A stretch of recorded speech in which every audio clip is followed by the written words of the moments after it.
গঠনতন্ত্রে না থাকায় পৌর নির্বাচনে প্রার্থী মনোনয়নের বিষয়ে সিদ্ধান্ত নিতে আওয়ামী লীগের বৈঠক বৃহস্পতিবার। অনিশ্চয়তায় বিএনপি, জানানো হবে মনোনয়নপত্র জমা দেওয়ার আগেই। প্রত্যন্ত অঞ্চলের উন্নয়নে কাজ করছে সরকার, বললেন প্রধানমন্ত্রী। দহগ্রাম আঙ্গরপোতায় মোবাইল ফোনে 3G কার্যক্রমের উদ্বোধন।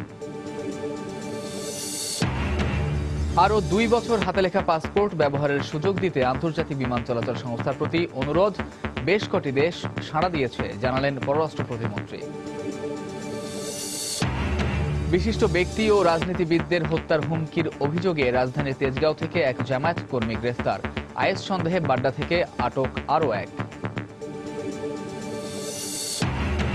এবং ছাত্রী ধর্ষণের দায়ে ভিকারুননিসা নূন স্কুলের সাবেক শিক্ষক পরিমলের যাবজ্জীবন সশ্রম কারাদণ্ড, 50,000 টাকা জরিমানা।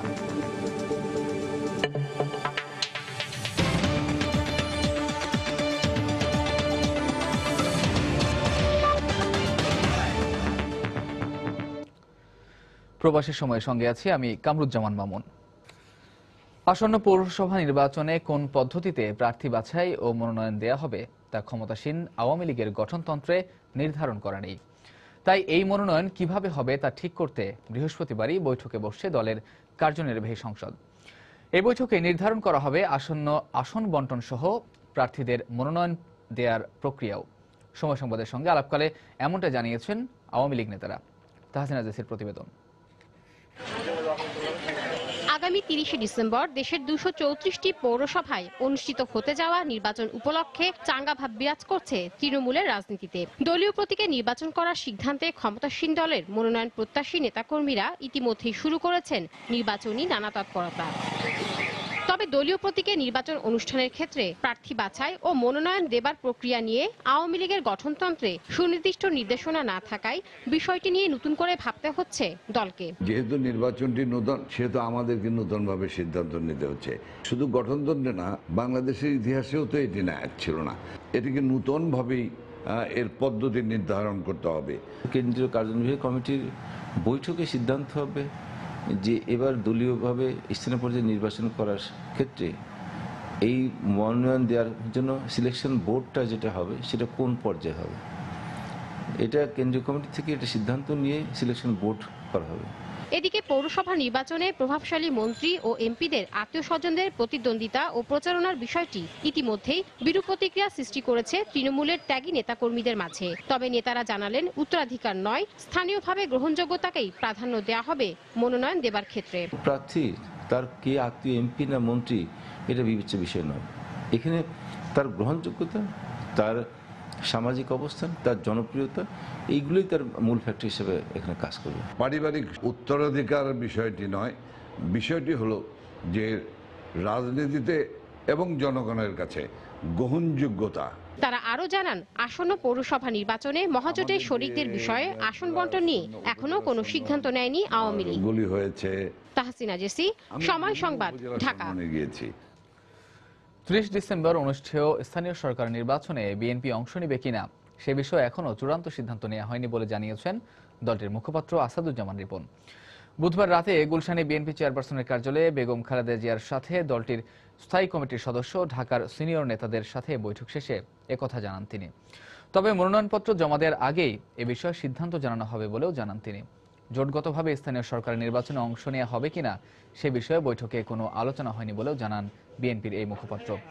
এছাড়া বৈঠকে দল পুনর্গঠন, কাউন্সিল ও দেশের বর্তমান রাজনৈতিক অবস্থা নিয়ে আলোচনা হয়েছে বলে জানান রিপন। বুধবার রাত 9টায় বৈঠক শুরু হয়ে প্রায় সোয়া 2 ঘন্টা পর রাত সোয়া 11টায় তা শেষ হয়। এ সময় বিএনপির স্থায়ী কমিটির সদস্য ব্যারিস্টার মওদুদ আহমেদ, হান্নান শাহ ও মঈন খান সহ বিএনপির সিনিয়র নেতারা উপস্থিত ছিলেন। প্রায় 2.5 মাস লন্ডনে থাকার পর দেশে ফিরে বিএনপির শীর্ষস্থানীয় নেতাদের সাথে এটি ছিল বেগম খালেদা জিয়ার প্রথম বৈঠক।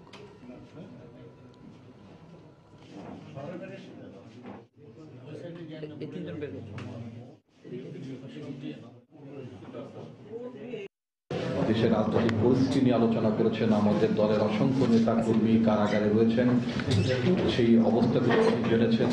অভ্যন্তরীণ বিষয় নিয়ে, সংগঠনের বিস্তৃতি নিয়ে, সংগঠনের কাউন্সিল করা নিয়ে, সমস্ত বিষয়গুলি নিয়ে আলোচনা হয়েছে। তফসিল নিয়ে নানা বিষয় নিয়ে আলোচনা হয়েছে। পার্টির নেতৃবৃন্দর পক্ষে বিপক্ষে যাওয়া না যাওয়া নিয়ে নানা যুক্তি তারা তুলে ধরেছেন।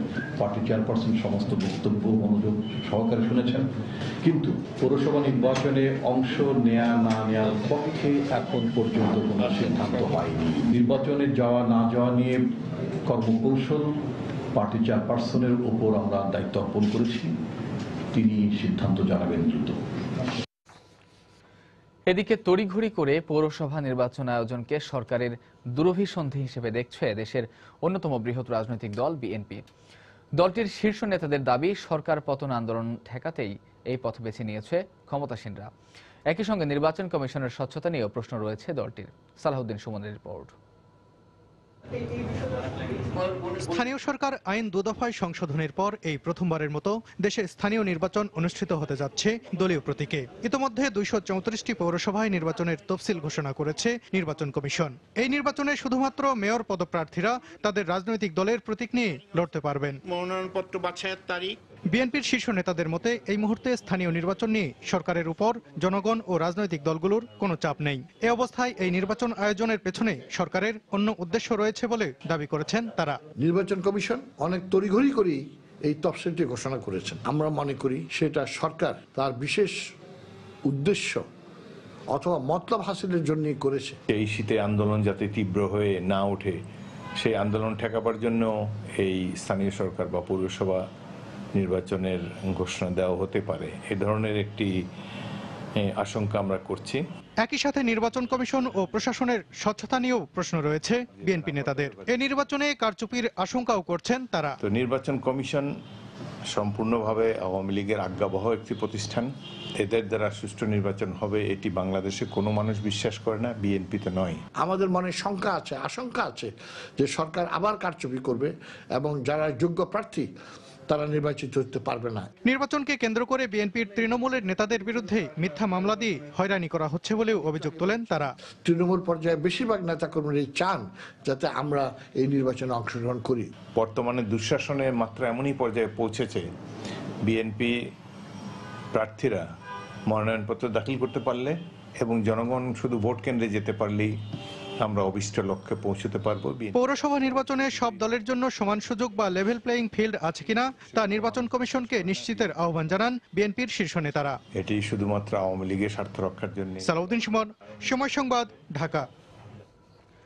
এদিকে সংশোধিত পৌরসভা আইন 2015-এ প্রার্থী মনোনয়নের ক্ষেত্রে রাজনৈতিক দলগুলোর প্রতি নেই স্পষ্ট কোনো নির্দেশনা। এক্ষেত্রে তৃণমূল পর্যায়ে জনগণের কাছে দায়বদ্ধতার চেয়ে নেতাদের সুনজরই বেশি প্রাধান্য পাবে বলে মনে করেন বিশেষজ্ঞরা। এতে স্থানীয় সরকার ব্যবস্থা উল্টো পথে হাঁটবে বলেও মত তাদের। রিপোর্ট রাশেদ লিমনের। দলীয় ব্যানারে প্রথমবারের মতো হতে যাচ্ছে স্থানীয় সরকার পর্যায়ের কোনো নির্বাচন। 30 ডিসেম্বর ভোট গ্রহণের দিন ধার্য করে মেয়াদ উত্তীর্ণ 234টি পৌরসভার তফসিল ঘোষণা করে নির্বাচন কমিশন। ভোট গ্রহণের তারিখ 30 ডিসেম্বর। এর মধ্যে ঢাকা বিভাগে 65টি, চট্টগ্রাম বিভাগে 37টি, রাজশাহীতে 49টি, খুলনায় 30টি, রংপুরে 20টি, বরিশালে 17টি ও সিলেটে 16টি পৌরসভা অন্তর্ভুক্ত।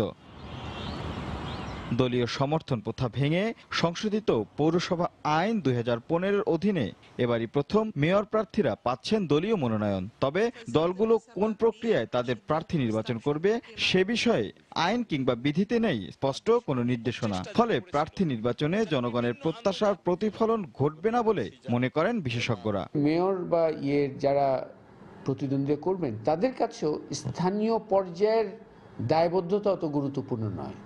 যে উপরের যিনি নেতা, সেটা সাংসদ হতে পারে বা আরও কেউ হতে পারে, মন্ত্রী হতে পারে বা অন্য কোনো স্তরের নেতা, তার নেক নজরটা অনেক বেশি গুরুত্বপূর্ণ। স্থানীয় পর্যায়ে জনগণের প্রতি দায়বদ্ধতা গুরুত্বপূর্ণ না। যিনি প্রার্থী হচ্ছেন তিনি তার কথা এবং কাজে মিল রাখতে পারবেন কিনা, তার সেই সোশ্যাল স্ট্যান্ডিংটা আছে কিনা, তিনি ডেলিভার করতে পারবেন কিনা, আর সেই সঙ্গে দলের প্রতি বিশ্বস্ততা তার কতটুকু থাকবে। আর এতে স্থানীয় সরকার ব্যবস্থা শক্তিশালী করার লক্ষ্য অর্জন সম্ভব হবে না বলেও মনে করেন তারা। এক অর্থে স্থানীয় সরকার কিন্তু অনুপস্থিত। শাসক দলের আশীর্বাদ পুষ্ট না থেকে স্থানীয় সরকারের প্রতিষ্ঠানগুলো আপনার যথাযথভাবে কাজ করতে সক্ষম নয়। এই ধরনের গণতন্ত্রের এই ধরনের একটা বাস্তবতা যদি আমরা তৈরি করতে থাকি, তাহলে কিন্তু বিষয়টা হচ্ছে একদম একটা জনকল্যাণের বিপরীতে যাচ্ছে। যেসব কথা বলে আমাদেরকে গণতন্ত্রের বিষয়টা নিয়ে আলোচনা হচ্ছে, তার উল্টো পথে অ্যাকচুয়ালি আমরা হাঁটছি। রাজনৈতিক দল ও সংশ্লিষ্টদের সঙ্গে আলোচনা করে আইনটি আবারও সংশোধন করা যেতে পারে বলে মত বিশেষজ্ঞদের। রাশেদ লিমন, সময় সংবাদ, ঢাকা। প্রধানমন্ত্রী শেখ হাসিনা বলেছেন, তথ্য প্রযুক্তি তৃণমূল পর্যন্ত ছড়িয়ে দেওয়ার মাধ্যমে দেশের উন্নয়নকে এগিয়ে নিতে কাজ করছে সরকার। বুধবার লালমনিরহাটের দহগ্রাম আঙ্গরপোতায় 3G কার্যক্রমের উদ্বোধন করে একথা বলেন তিনি। প্রধানমন্ত্রী বলেন, দেশের মানুষ সহজেই তথ্য প্রযুক্তির সেবা গ্রহণ করছে, আর তাই এই কার্যক্রমে আরও গতি আনতে সংশ্লিষ্টদের তাগিদ দেন প্রধানমন্ত্রী। প্রান্তিক মানুষের জন্য তথ্য প্রযুক্তি সেবা নিশ্চিত করা ছিল আওয়ামী লীগ সরকারের নির্বাচনী অঙ্গীকার। আর সে লক্ষ্য বাস্তবায়নে দেশের সব ইউনিয়নে গড়ে তোলা হয় ডিজিটাল সেন্টার। দেশের সবগুলো পোস্ট অফিসকে ডিজিটাল সেন্টারে রূপান্তর করার কাজও এগিয়ে চলছে দ্রুত গতিতে। ইন্টারনেটের গতি বাড়াতে চালু হয়েছে 3G কার্যক্রম। এর ফলে ঘরে বসেই নানামুখী সেবা পাচ্ছেন নাগরিকেরা। এই ধারাবাহিকতায় সীমান্তবর্তী জেলা লালমনিরহাটের প্রত্যন্ত জনপদ দহগ্রাম আঙ্গরপোতায় গ্রামীণ ফোন শুরু করলো 3G কার্যক্রম। স্বভাবতই উচ্ছ্বসিত এখানকার 20,000 মানুষ। আমরা যখন 3G নেটওয়ার্কে আওতাভুক্ত ছিলাম না, নেটওয়ার্ক বিশেষ করে নেটওয়ার্কের বিভিন্ন সমস্যা আমরা ফেস করতাম। দহগ্রাম প্রত্যন্ত অঞ্চলে গ্রামীণ ফোনে 3G চালু করায় অজন্তে বাংলাদেশ সরকারের মাননীয় প্রধানমন্ত্রী জননেত্রী শেখ হাসিনাকে দহগ্রামবাসীর পক্ষ থেকে অভিনন্দন ও শুভেচ্ছা। জনগণকে যে হয়রানির একটা সম্মুখীন হতো, যে ইন্টারনেটের মাধ্যমে আমরা সেবাগুলো দিতাম, তারা অনেকটা হয়রানির সম্মুখীন হতো, সেটা এখন হতে হচ্ছে না। গণভবন থেকে ভিডিও কনফারেন্সের মাধ্যমে এর উদ্বোধন করেন প্রধানমন্ত্রী শেখ হাসিনা। বলেন, উন্নত অনেক দেশের নাগরিকদের চেয়ে বাংলাদেশের মানুষ দ্রুত প্রযুক্তিকে গ্রহণ করেছে। আমরা যখন প্রথম শুরু করি, অনেকে ভেবেছিলেন যে বাংলাদেশে কে আবার মোবাইল ফোন ব্যবহার করবে, কে আবার কম্পিউটার ব্যবহার করবে, কে আবার ইন্টারনেট ব্যবহার করবে। কিন্তু এখন দেখা যাচ্ছে যে অনেক উন্নত দেশ যা পারে না, বাংলাদেশের মানুষ তা পারে। বাংলাদেশের মানুষ খুব তাড়াতাড়ি যে কোনো প্রযুক্তিকে গ্রহণ করতে পারে এবং সেটাকে ব্যবহারও করে। কাজে আমরা এভাবেই সারা বাংলাদেশকে প্রযুক্তি ব্যবহার এবং মানুষের জীবনমান উন্নত করা, সেই ব্যবস্থা আমরা নিচ্ছি। ভিডিও কনফারেন্সের অপর প্রান্তে থাকা দহগ্রামের মানুষদের উদ্দেশ্যে প্রধানমন্ত্রী বলেন, সরকার বা বিরোধী দল যেখানেই থাকুন না কেন, তিনি এবং তার দল কাজ করেছে এখানকার মানুষের উন্নয়নে। আশ্বাস দেন, আগামীতেও এই ধারা অব্যাহত থাকবে। কোন কোন এলাকায়। শাহ আলী জয়, সময় সংবাদ, ঢাকা। বুদ্ধিজীবী ও রাজনীতিবিদদের হত্যার হুমকি দেওয়ার অভিযোগে রাজধানীর তেজগাঁও এলাকা থেকে আব্দুল হক নামে একজনকে গ্রেফতার করেছে ঢাকা মহানগর গোয়েন্দা পুলিশ। আব্দুল হক জামায়াতের রাজনীতির সঙ্গে জড়িত বলে দাবি পুলিশের। এদিকে ইন্টারনেটে আইএসের প্রচারণা চালানোর অভিযোগে বাড্ডা এলাকা থেকে নাহিদ হাসান নামে আরও একজনকে গ্রেফতার করেছে ডিবি। চলতি মাসের প্রথম দিকে সেলফোনে খুদে বার্তার মাধ্যমে হত্যার হুমকি দেওয়া হয় শিক্ষাবিদ অধ্যাপক আনিসুজ্জামানকে। এছাড়া এই বছরের বিভিন্ন সময় আনসারুল্লাহ বাংলা টিমের নামে অধ্যাপক জাফর ইকবাল, মুনতাসির মামুন সহ কমপক্ষে 20 জনকে দেওয়া হয় একই ধরনের হুমকি। আর পুলিশের হিসেব বলছে, এ পর্যন্ত শিক্ষাবিদ, রাজনীতিবিদ সহ 153 জনকে দেওয়া হয়েছে হত্যার হুমকি। গোয়েন্দা কর্মকর্তারা বলছেন, শত্রুতার জের ধরে পূর্ব পরিচিত 3 জনকে ফাঁসানোর জন্যই সাম্প্রতিক হুমকিগুলো দিয়েছে আব্দুল হক। এছাড়া আগে ঢাকা বিশ্ববিদ্যালয়ের উপাচার্য সহ বিভিন্ন ব্যক্তিদের কারা হত্যার হুমকি দিয়েছিল, এ ব্যাপারে আব্দুল হক কিছু জানে কিনা তদন্ত করে দেখা হচ্ছে। তাও জঙ্গি সংগঠনের নামে হুমকি ধামকি কিংবা চিঠি প্রেরণের ঘটনা ঘটেছে, তার প্রমাণ হলো এটি একটি। আবার চিঠি প্রেরণও আমাদের কাছে মনে হয়েছে তদন্তে যে এইরকমই কোন একটা বিচ্ছিন্ন গ্রুপের, সেটির তাদেরই অপচেষ্টা। এছাড়া আইএসের হয়ে প্রচারণা চালানোর অভিযোগে গ্রেফতার শিবির সমর্থক নাহিদ হোসেন আইএসের কর্মকাণ্ড সমর্থন করলেও নিজে ইসলামী জীবনধারা পালন করে না বলে দাবি পুলিশের। মূলত প্রচারণা চালিয়ে মানুষকে আইএসে যোগ দিতে উৎসাহিত করাই ছিল তার মূল উদ্দেশ্য। সে খিলাফতের সৈনিকের ক্যাপ্টেন হিসাবে, খিলাফতের ক্যাপ্টেন হিসাবে নিজেকে দাবি করে এই ফেসবুকে লেখালেখি করত।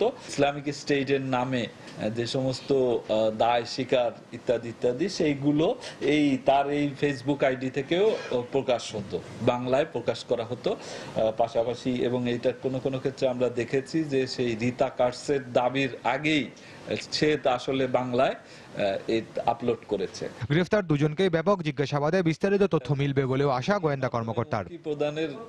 খান মোহাম্মদ রুমেল, সময় সংবাদ, ঢাকা। প্রবাসী সময় আরো থাকছে।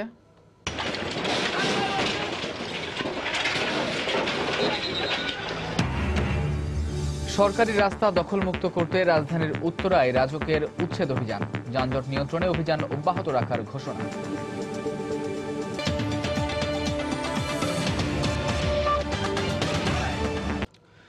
অসুস্থতাজনিত কারণে জিয়া অরফানেজ ট্রাস্ট ও চ্যারিটেবল ট্রাস্ট দুর্নীতি মামলায় হাজিরা দিতে বিএনপি চেয়ারপারসন বেগম খালেদা জিয়া বৃহস্পতিবার আদালতে যাবেন না বলে জানিয়েছেন তার আইনজীবী। বেগম জিয়ার আইনজীবী অ্যাডভোকেট সানাউল্লাহ মিয়া বলেন, বৃহস্পতিবার আদালতে না গেলেও মামলার পরবর্তী তারিখে তিনি আদালতে যাবেন। গত বৃহস্পতিবার দুর্নীতির এই দুই মামলায় সাক্ষ্য গ্রহণ শেষে আগামীকাল পরবর্তী দিন ধার্য করেন আদালত। দীর্ঘ 2 মাস 10 দিন লন্ডনে থাকার পর গত শনিবার বিকেলে দেশে ফেরেন বেগম জিয়া। বুধবার থেকে বাতিল হয়ে গেছে হাতে লেখা পাসপোর্ট। তবে নিজ দেশের ভ্রমণকারী নাগরিকদের আরও 2 বছর এই সুবিধা দিতে আন্তর্জাতিক বেসামরিক বিমান চলাচল সংস্থা আইকোয়াকে অনুরোধ করেছে বাংলাদেশ। বিষয়টি নিশ্চিত করতে বিভিন্ন দেশে বাংলাদেশ দূতাবাসগুলোকে নির্দেশ দিয়েছে পররাষ্ট্র মন্ত্রণালয়। বেশ কটি দেশ ইতোমধ্যে এ আহ্বানে সাড়া দিয়েছে বলেও জানানো হয় পররাষ্ট্র মন্ত্রণালয় থেকে। রিপোর্ট এহসান জুয়েলের। মঙ্গলবার মধ্যরাত থেকে শেষ হয়ে গেছে হাতে লেখা পাসপোর্টের যুগ। বিদেশ ভ্রমণ করতে চাইলে কিংবা দেশে ফিরতে চাইলে এখন থেকে যন্ত্রে পাঠযোগ্য বা এমআরপি পাসপোর্ট বহন বাধ্যতামূলক। তবে বিভিন্ন দেশে প্রায় 2 লাখ বাংলাদেশি নাগরিক রয়েছেন যারা এখনো পাননি কিংবা নেননি এমআরপি পাসপোর্ট। এই অবস্থায় তারা বিমানবন্দরগুলোতে হয়রানির আশঙ্কায় রয়েছেন। তবে পররাষ্ট্র মন্ত্রণালয় বলছে, আন্তর্জাতিক সংস্থা আইকোয়াকে চিঠি দিয়ে সহযোগিতা চেয়েছে বাংলাদেশ। তাদেরকে বলেছি আগামী 2 বছরের জন্য এই মেয়াদটি আবার বাড়ানোর জন্য। আমরা আইকোয়াকে রিকোয়েস্ট করছি, এই রিকোয়েস্টটা তারা কনভে করবেন পৃথিবীর সব দেশে, সব এন্ট্রি পয়েন্টেই। তবে সেই দেশ এটা মানবেন কি মানবেন না এটা তাদের নিজস্ব ব্যাপার। তবে এটা থেকে আবার ব্যত্যয় হয় না, যেহেতু একটা অনুরোধ, এটা কেউ প্রত্যাখ্যান করেন না। ইতিমধ্যে আমরা বেশ কিছু রাষ্ট্র থেকে ইতিমধ্যে এটাও উত্তরও পেয়ে গেছি যে না, বাংলাদেশের জন্য আমরা আরও কিছুদিন দেখব, আরও কিছুদিন আমরা অ্যালাউ করব। যারা দেশে ফিরতে চাইবেন তাদের ক্ষেত্রে আপাতত এমআরপির বাধ্যকতা শিথিল করেছে বাংলাদেশ। আর বিদেশে অবস্থানরত যেসব বাংলাদেশি এক দেশ থেকে অন্য দেশে যেতে চান তাদের ক্ষেত্রে আইকোয়ার সহযোগিতা নিশ্চিত করতে নির্দেশ দেওয়া হয়েছে দূতাবাসগুলোকে। যারা হাতে লেখা পাসপোর্টে বাংলাদেশে ফেরত আসতে চাইবেন তারা কিন্তু আসতে পারবেন, তাদেরকে বাধা দেওয়া হবে না। দূতাবাসগুলিতে আমরা চিঠি দিয়েছি যে দ্রুততম সময়ের মধ্যে তাদেরকে যেন ট্রাভেল পারমিট ইস্যু করা হয়। আরেকটি উদ্যোগ আমরা আজকেই সিদ্ধান্ত নিয়েছি পররাষ্ট্র মন্ত্রণালয়, সেটি হচ্ছে আমাদের যেসব দূতাবাস রয়েছে পৃথিবীর যেসব দেশে, সব দেশে আমরা অনুরোধ করব ওখানকার ইন্টেরিয়র মিনিস্ট্রি বা স্বরাষ্ট্র মন্ত্রণালয় বা পাসপোর্ট অ্যান্ড ইমিগ্রেশন ডিপার্টমেন্ট যারা কন্ট্রোল করেন, যে আইকোয়ার চিঠির পরিপ্রেক্ষিতে তাদের কাছ থেকে আমরা প্রতিশ্রুতিটাও নেওয়ার চেষ্টা করব। পাসপোর্ট অধিদপ্তরের তথ্য মতে 2010 সাল থেকে এখন পর্যন্ত ইস্যু করা হয়েছে 1.25 কোটি এমআরপি পাসপোর্ট। এর মধ্যে 55 লাখ হাতে লেখা পাসপোর্টকে এমআরপিতে রূপান্তর করা হয়েছে। দেশে বিদেশে এখনো প্রায় 4 লাখ হাতে লেখা পাসপোর্ট রয়েছে। এহসান জুয়েল, সময় সংবাদ, ঢাকা। ভিকারুননিসা নূন স্কুল অ্যান্ড কলেজের ছাত্রীকে ধর্ষণের দায়ে সাবেক শিক্ষক পরিমল জয়ধরকে যাবজ্জীবন সশ্রম কারাদণ্ড দিয়েছেন আদালত। এছাড়া আরও 50,000 টাকা জরিমানা করেন আদালত। বুধবার দুপুরে ঢাকার নারী ও শিশু নির্যাতন দমন ট্রাইব্যুনাল 4 এর বিচারক সালেহ উদ্দিন আহমেদ এ রায় ঘোষণা করেন। 2011 সালের 5 জুলাই বাড্ডা থানায় পরিমল সহ 3 জনকে আসামি করে মামলা করেন নির্যাতিতার বাবা। বিস্তারিত সাদিকুর রহমানের রিপোর্টে। স্কুল ছাত্রীকে যৌন নির্যাতনের মামলার রায় ঘোষণার আগে ভিকারুননিসা নূন স্কুলের সাবেক শিক্ষক পরিমল জয়ধরকে সকালে কারাগার থেকে আদালতে হাজির করে পুলিশ। দুপুরে আসামির উপস্থিতিতে রায় ঘোষণা করেন আদালত। সাক্ষ্য প্রমাণে পরিমলের বিরুদ্ধে অভিযোগ প্রমাণিত হয়েছে বলে দাবি করেন রাষ্ট্রপক্ষের আইনজীবী। সাক্ষীর জবানবন্দি, জেরা ও উভয় পক্ষের যুক্তিতর্কের পরে মাননীয় আদালত পুঙ্খানু বিচার বিশ্লেষণ করে আসামিকে যাবজ্জীবন এবং 50,000 জরিমানা করেছেন। পরিমলকে নির্দোষ দাবি করে তার আইনজীবী অভিযোগ করেন আসামির কাছ থেকে জোর করে স্বীকারোক্তি আদায় করা হয়েছে। ক্রসফায়ারের ভয় দেখাইছে এবং তাকে দিয়া একটা মিথ্যা স্বীকারোক্তি আদায় করা হয়েছে। এটা তার স্বতঃস্ফূর্ত স্বীকারোক্তি না, এটা অত্যন্ত মোটিভেটেড এবং রাজনৈতিক উদ্দেশ্য প্রণোদিত প্রিন্সিপালের বিরুদ্ধে, এবং তাকে প্রিন্সিপালকে সরানোর জন্য এই কার্যত পরিমল জয়ধরের ঘটনাটা সৃষ্টি করা হয়েছে। মামলার অভিযোগে বলা হয় 2011 সালের 28 মে ছাত্রীকে প্রলোভন দেখিয়ে যৌন নির্যাতন করে পরিমল। এই ঘটনায় 2011 সালের 6 জুলাই ঢাকার কেরানীগঞ্জ থেকে তাকে গ্রেফতার করা হয়। পরবর্তীতে 2012 সালের 7 মার্চ পরিমলের বিরুদ্ধে অভিযোগ গঠন করেন আদালত। অভিযোগ প্রমাণিত না হওয়ায় মামলার অপর 2 আসামি ভিকারুননিসা নূন স্কুলের সাবেক অধ্যক্ষ হোসনে আরা বেগম ও বসুন্ধরা শাখার সাবেক প্রধান লুৎফর রহমানকে অব্যাহতি দেওয়া হয়। সাদিকুর রহমান, সময় সংবাদ, ঢাকা। মাদারীপুরের কালকিনিতে প্রাথমিক শিক্ষা সমাপনীর এক পরীক্ষার্থী ও তার খালাকে তুলে নিয়ে গণধর্ষণের অভিযোগ পাওয়া গেছে। বিষয়টি ধামাচাপা দিতে প্রভাবশালীদের আশ্রয়ে ভুক্তভোগী পরিবারকে হুমকি দিচ্ছে অভিযুক্তরা। এদিকে ঘটনার 4 দিন পর বুধবার মামলা নিলেও এখন অভিযুক্ত কাউকে আটক করতে পারেনি পুলিশ। সঞ্জয় কর্মকার অভিজিতের তথ্য ও শাহাদত আকনের ছবি নিয়ে ডেস্ক রিপোর্ট। গত 20 নভেম্বর রাতে খালার সঙ্গে ঘুমিয়েছিল মাদারীপুরের কালকিনির 5ম শ্রেণীর এক শিক্ষার্থী।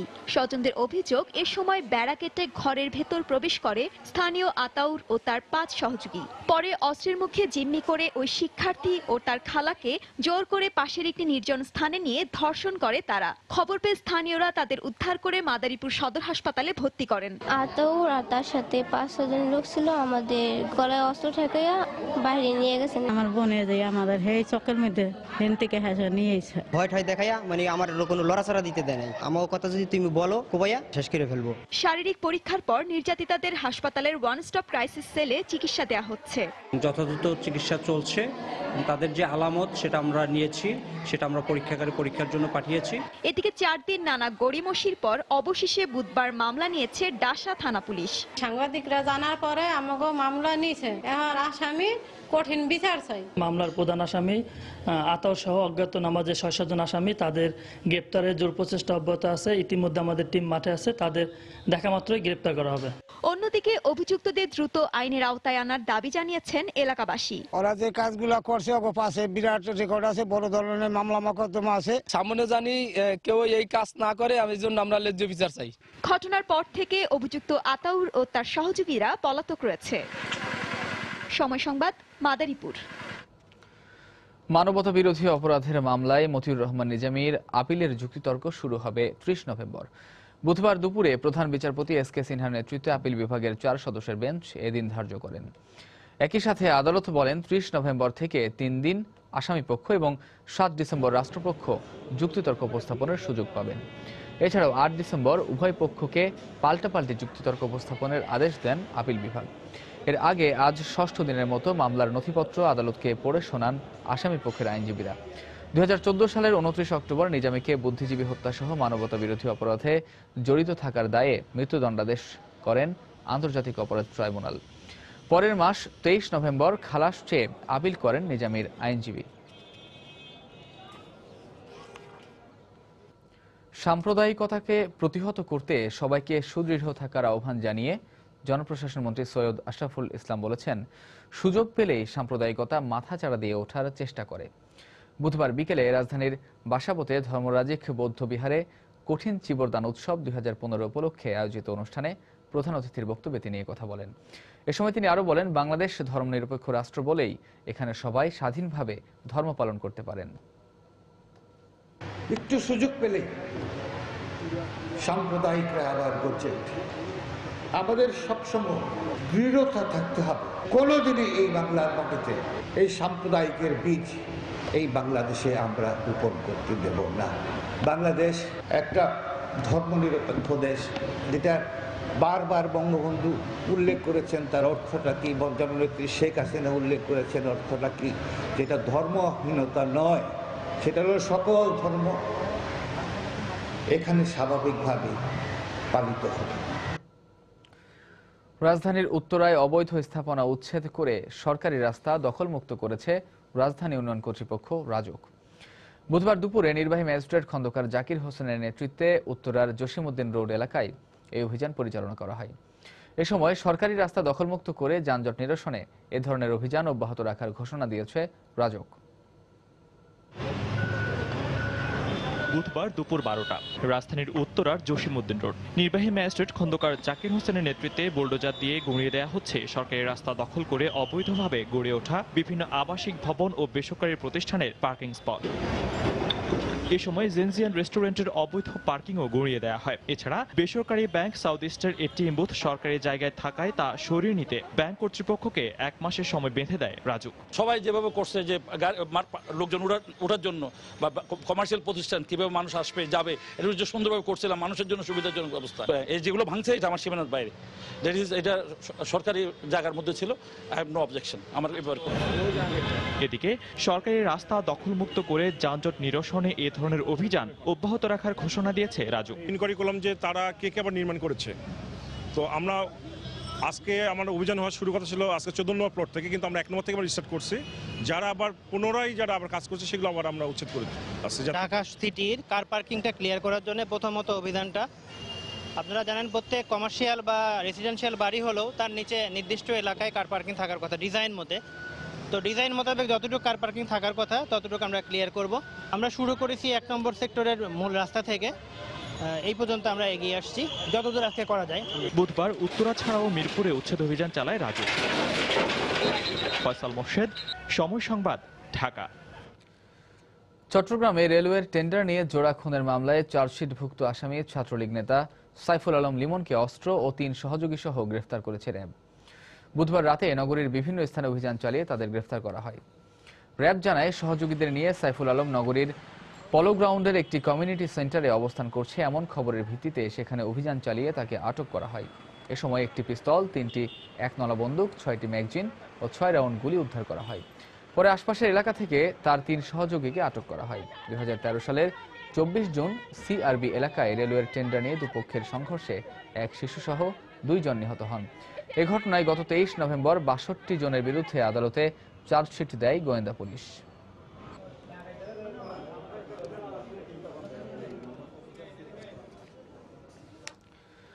এবার প্রবাসের খবর। বাংলাদেশে বিনিয়োগ বাড়ানোর বিষয়ে সৌদি সরকার আশ্বাস দিয়েছে বলে জানিয়েছেন অর্থমন্ত্রী আবুল মাল আব্দুল মুহিত। বুধবার সৌদি আরবের অর্থ মন্ত্রণালয়ে দেশটির অর্থমন্ত্রী আব্দুল আজিজ আল আসাফ এবং Riyadh chamber of commerce and ইন্ডাস্ট্রিজের সঙ্গে বৈঠক শেষে সাংবাদিকদের এসব কথা জানান মুহিত। এছাড়া 2 অর্থমন্ত্রীর বৈঠকে নারী শ্রমিকদের পাশাপাশি পুরুষ শ্রমিক নিতে সৌদি আরবকে আহ্বান জানালে সৌদি অর্থমন্ত্রী বিষয়টি বিবেচনার আশ্বাস দিয়েছেন বলেও জানান অর্থমন্ত্রী। তারা বলেছেন যে সৌদি যে অ্যারেঞ্জমেন্ট সেটা হলো মহিলারা প্রথম আসবে, তারপরে কিছু হাউস গার্ডনার আসবে আর ড্রাইভার। তো আমাদের কথা হচ্ছে যে একসঙ্গে হলে নিজেদের গ্রামের হয়তো আরেকজন হয় আত্মীয়, না হয় স্বামী বা ছেলে বা কিছু বা গ্রামের লোক, সেটা হলে একটু ভরসা হয়। তারা যেটা বলেছেন যে দেখা যাক কি করা যায়। তো এইরকম একটা প্রজেক্ট না, এখানে বলতে পারে একটা সৌদি প্রজেক্ট, তো একটা বড় প্রজেক্ট করা যেখানে you can do it. So I suggested that it could be a fertilizer plant. So we have, I can't say we've agreed, but we have more or less agreed on this, that this is a good idea. Our banker branch খোলার জন্য বলেছি, কারণ আমাদের payments very difficult in this country. এবারে দেশের বাইরের খবর। তুরস্কের আকাশসীমা লঙ্ঘনের অভিযোগ অস্বীকার করে এ বিষয়ে দেশটির বিমান কর্তৃপক্ষের কাছ থেকে কোনো ধরনের সতর্কতা পাননি বলে দাবি করেছেন তুরস্কের ছোড়া গোলার আঘাতে ভূপাতিত রুশ বিমানের বেঁচে যাওয়া পাইলট কনস্টান্টিন মুরাখতিন। যদিও বিমানটিকে ভূপাতিত করার আগে অন্তত 10 বার এর পাইলটকে সতর্ক করা হয়েছিল বলে দাবি তুরস্কের। বুধবার রুশ টেলিভিশনকে কথা জানান তিনি। বিমানটি ভূপাতিত হওয়ার 12 ঘন্টা পর বিশেষ বাহিনীর সহায়তায় ঘটনাস্থল থেকে উদ্ধার করা হয় মুরাখতিনকে। এই ঘটনায় নিহত বিমানটির অপর পাইলটের মৃতদেহের বিষয়ে এখনও নিশ্চিত করে কিছু জানা যায়নি। এদিকে এই ঘটনার জেরে তুরস্কের সঙ্গে সব ধরনের সামরিক ও অর্থনৈতিক সহযোগিতা বাতিলের ঘোষণা দিয়েছে রাশিয়া। সেই সঙ্গে বিমান ভূপাতিত করার প্রতিবাদে দেশটিতে বেশ কিছু পণ্য রপ্তানি বাতিলের পরিকল্পনার কথাও জানিয়েছে রুশ কর্তৃপক্ষ। যদিও এই ইস্যুটি নিয়ে রাশিয়া তুরস্কের সঙ্গে যুদ্ধে জড়াতে চায় না বলে মন্তব্য করেছেন রুশ পররাষ্ট্রমন্ত্রী সের্গেই ল্যাভরভ।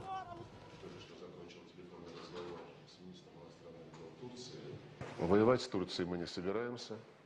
Отношение к турецкому народу.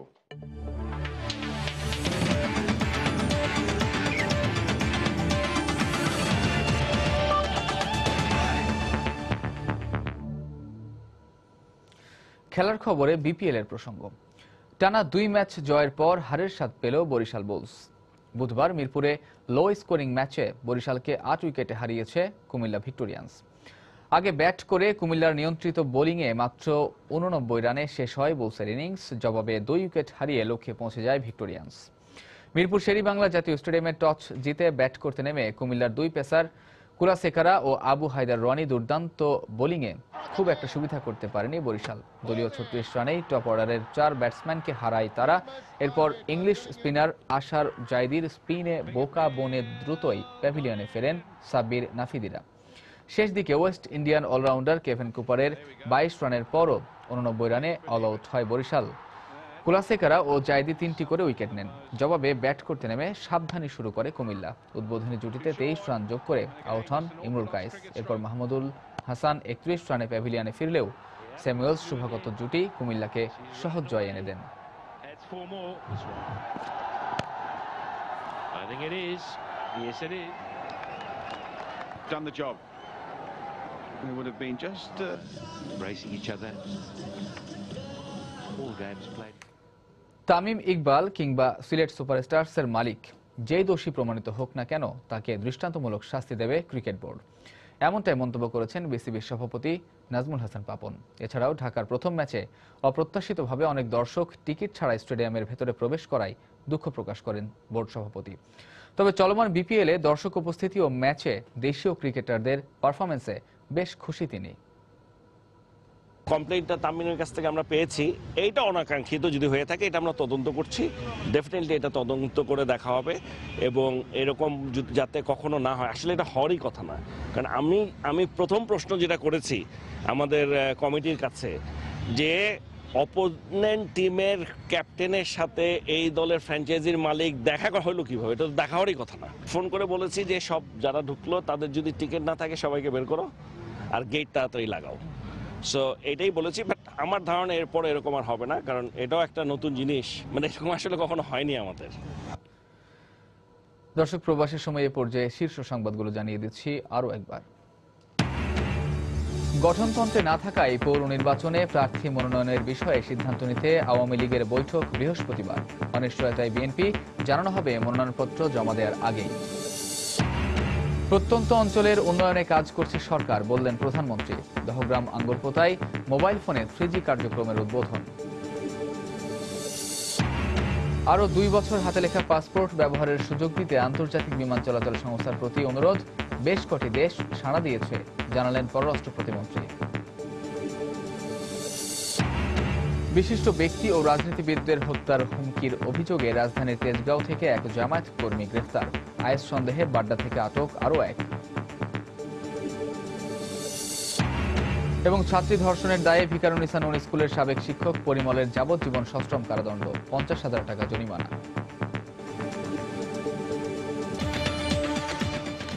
দর্শক, এ ছিল প্রবাসের সময়। যে কোনো খবর পেতে ভিজিট করুন সময়নিউজ.টিভি। যে কোনো বাংলালিংক, রবি ও সিরিজের নম্বর থেকে সময় সংবাদের খবর, অনুষ্ঠান সূচি জানতে এবং যে কোনো তথ্য সময় সংবাদকে জানাতে ডায়াল করুন 16242 নম্বরে। এছাড়া এইমাত্র পাওয়া খবর আপনার মোবাইলে পেতে SMS করুন START SN লিখে পাঠিয়ে দিন 16242 নম্বরে। আর সঙ্গে থাকুন সময়।